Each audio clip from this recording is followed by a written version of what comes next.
দেখা যাচ্ছে যে আপনার হাইকোর্ট ক্লাব থেকে আপনার কর্মচারী পরিষদ যেভাবে 2025 থেকে জয় ছিনিয়ে আনছে, কি মনে করছেন 2026-এ যে বার কাউন্সিল নির্বাচন হওয়ার কথা, তাহলে কি কারণে সেটা পিছিয়ে দিচ্ছে কিংবা কেন সেটা আটকানোর চেষ্টা করছে, যদি একটু জানান। শুনুন, আমার কাছে যা ইন্টারনাল খবর আছে, তৃণমূল এবং তাদের সর্বোচ্চ নেতৃত্ব থেকে চায় না যে বিধানসভা ইলেকশনের আগে বার কাউন্সিলের ইলেকশনটা হোক। কারণ বার কাউন্সিলের ইলেকশন হাইকোর্ট বার অ্যাসোসিয়েশন, তারপরে হাইকোর্ট ক্লাব, তারপরে যদি আবার বার কাউন্সিলে যদি রেজাল্ট ওদের খারাপ হয়, এর ইম্প্যাক্ট গোটা রাজ্যে পড়বে। এবং সেই জন্য গভর্নমেন্টই, আমাদের বর্তমান তো রাজ্য সরকার নেই, তৃণমূলের যিনি সরকার আছেন, সরকারের প্রধান আছেন যিনি, তারা চাইছেন যে ইলেকশনটা যেন বিধানসভার আগে না হয়। কারণটা কি? তাহলে কি ওনারা ভয় পেয়েছেন যে ভয় এই তো, জয় আমার বিধানসভা? কথার দ্বারা কি এটা বোঝা যাচ্ছে না যে ওনারা ভয় পেয়েছেন যে পাছে হেরে যেতে পারি, তাতে গোটা রাজ্যে ইম্প্যাক্ট পড়ে যাবে? কারণ আপনি দেখুন, আমি তো ইয়ার্কি করে লোককে বলছিও যে ইলেকশন কমিশন রাজ্যে এসআইআর চালু করেছে, নাম বাদ যাচ্ছে। আমাদের বার কাউন্সিলও যারা আছেন, যারা এখন মানে বার কাউন্সিলটা পরিচালনা করেন, তা ওনারাও একটা এসআইআর চালু করে দিয়েছেন। পশ্চিমবঙ্গে টোটাল আইনজীবীর সংখ্যা প্রায় 1,30,40,000 টোটাল। আর একটা ড্রাফট ভোটার লিস্ট পাবলিশড হয়েছে, যাতে ভোটার সংখ্যা মাত্র 30,000। তার মানে ভাবতে পারছেন যে 1,00,000, মানে 1,30,000 ভোটারের মধ্যে 1,00,000 ভোটারের নাম লিস্ট থেকে বাদ। সেই নিয়ে সবার মধ্যে একটা উত্তেজনা আছে।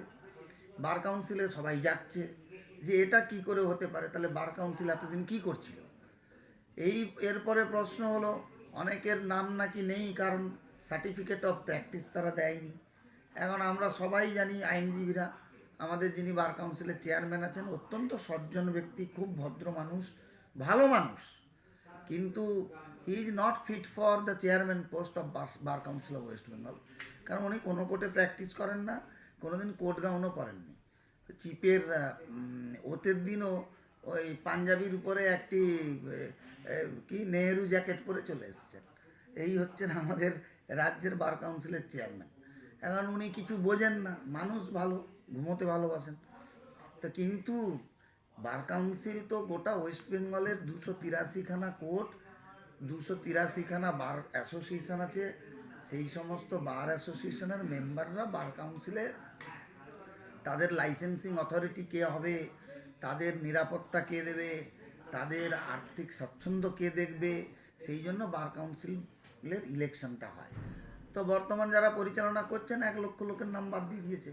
অনলি 30,000 গোটা রাজ্যে লয়ার ভোটার লিস্টে, ড্রাফট ভোটার লিস্টে নাম বেরিয়েছে।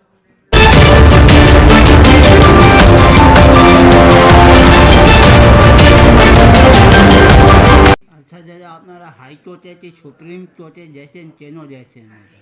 সুপ্রিম কোর্টে একটা মামলা ফাইল করেছেন আমাদের বার কাউন্সিল অফ ওয়েস্ট বেঙ্গল, এবং তাতে আমি শুনেছি তাতে কপিল সিব্বালকে ওনারা এনগেজ করবেন, বা যাতে ইলেকশনের ডেটটা পিছানো যায়, মার্চের মধ্যে যাতে ইলেকশন নাই। আমি প্রথমেই আপনাদেরকে যেটা বললাম, এটা গভর্নমেন্ট থেকেই বলছে যে যদি বার কাউন্সিলের ইলেকশন হয়, আজকের দিনে আমাদের রাজ্য সরকারের উপরে মানুষের যে আস্থা, আর আমাদের আইনজীবী মহল, এরা বুদ্ধিজীবী সম্প্রদায়, হ্যাঁ, এরা ক্লাসটাও মানে করে সমাজের সেবা, কিন্তু নিজেদের ক্লাসটা তো অনেক হাই। এবং এই সরকার বুঝতে পেরেছে যে এখন ভালো ভদ্র মানুষের কাছে এই সরকারের রুচি পছন্দকে কেউ মান্যতা দিচ্ছে না, মেনে নিতে পারছে না। তাই ওরা জানে হেরে যাবে, সেই জন্য ভোট করাতে চাইছে না, বিধানসভা ইলেকশনের পরে করাতে চাইছে। তো এর পরের মুভমেন্ট আপনারা কি করবেন? ভোট আমাদের করাতেই হবে, ভোট করাতেই হবে, ভোট হবে, কারণ বার কাউন্সিলে যেগুলো লুটে ফুটে খাচ্ছে সবাই, সেগুলোকে বন্ধ করতে হবে। আমরা বাকি সমস্ত সাধারণ আইনজীবীরা প্রস্তুত আছে ভোটে লড়ার জন্য। তার মানে আপনি বলছেন বার কাউন্সিলে যে ঘুঘুর ভাষা, সেই ঘুঘুর ভাষা আপনারা ভাঙবেন এই একদম 2026 একদম ঘুঘুর বাসা। আমি আপনাদের আগে একবার বলেছিলাম, বৈশানার চট্টোপাধ্যায় বেনোভেলেন ফান্ডের চেয়ারম্যান, তাতে 40,000 টাকা করে স্যালারি তুলছেন প্রত্যেক মাসে, অথচ একজন মেম্বার যদি অসুস্থ হয় তাকে 5,000, 10,000, হাইয়েস্ট 40,000 টাকার বেশি ফাইন্যান্সিয়াল অ্যাসিস্ট্যান্স দেওয়া হয় না।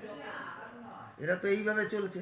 আরও একটা ইস্যু আপনাকে বলি, সুপ্রিম কোর্টের জাজমেন্ট অনুযায়ী আমাদের বার কাউন্সিল অফ ওয়েস্ট বেঙ্গলের ইলেকশনে মণিপুরের রিটায়ার্ড চিফ জাস্টিস উনি হয়েছেন চেয়ারম্যান, ওটা সুপ্রিম কোর্ট ঠিক করে দিয়েছেন।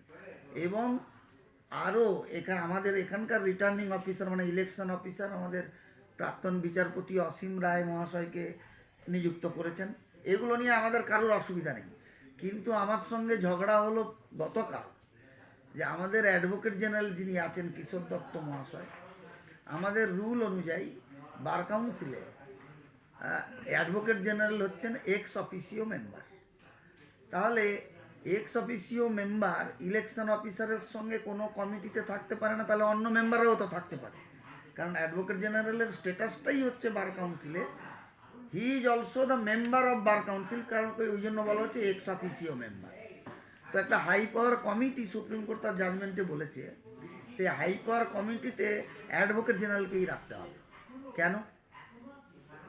আমাদের হাইকোর্টে কত আচ্ছা সিনিয়র অ্যাডভোকেট আছেন, আমাদের ডেজিগনেটেড সিনিয়র অ্যাডভোকেটরা যারা কোনো দলের সঙ্গে যাদের যোগাযোগ নেই, নিরপেক্ষ, তারা শুধু রাজনৈতিক নিরপেক্ষ নয়, রাজনৈতিক নিরপেক্ষ, ধর্ম নিরপেক্ষ, সিনিয়র জুনিয়র সম্পর্কে নিরপেক্ষ, ভোটের ব্যাপারেও অসম্ভব নিরপেক্ষ হবেন, কিন্তু তারা থাকবেন না। কিন্তু নিয়ম ভঙ্গ করেই অ্যাডভোকেট জেনারেলকেই হাই পাওয়ার কমিটির দুজন যে মেম্বার করতে বলেছে তাতেই ঢোকাচ্ছে। এরা এখানে এইভাবে ইলেকশনটাকে গুলিয়ে দিয়ে জিতে নিতে চায়। আপনারা প্রতিবাদ করছেন? হ্যাঁ, প্রতিবাদ তো করছি। আমি একজন বার অ্যাসোসিয়েশনের, হাইকোর্ট বার অ্যাসোসিয়েশনের সেক্রেটারি হিসেবে আমার তো 10,000 মেম্বার মিনিমাম ভোটার থাকার কথা। 14,500 মেম্বার আমার বারে, মাত্র 7,000 জনের ড্রাফট ভোটার লিস্টে নাম এসছে। আমরা ক্যাম্প করেছি, যাদের ভোটার লিস্টে নাম নেই যে সমস্ত মেম্বারদের, তাদের নাম আমরা নিচ্ছি, আন্দোলনও করছি যাতে বৈধভাবে তাদের সবার ভোটার লিস্টে নাম আসে। কি মনে করছেন ফলপ্রসূ হবে ফলপ্রসূ আন্দোলন আপনারা করছেন? ফলপ্রসূ করাবো। সবসময় জানবেন করাপ্টেড লোকেরা দুর্বল হয়, আমরা মেরুদণ্ড সোজা করার লোক, আমাদের মধ্যে কোনো করাপশন নাই। বিশেষ করে বর্তমানের যে বার অ্যাসোসিয়েশনের আমাদের এক্সিকিউটিভ কমিটি আছে, আমরা ছেড়ে কথা বলবো না। আর অসৎবৃত্তি এবং করাপশন তো পরাস্ত হতেই হবে, সময় লাগে, হবে। কিন্তু আমি আমার বাড়ির যত মেম্বার যাদের নাম ভোটার লিস্টে নেই, যারা আমার কাছে নাম লেখাচ্ছে, আমরা তাদের সবাইকে ভোটার লিস্টে নাম করিয়ে এনেই ছাড়বো। এই হচ্ছে বারের তরফ থেকে আমাদের challenge. Thank you sir. Thank you.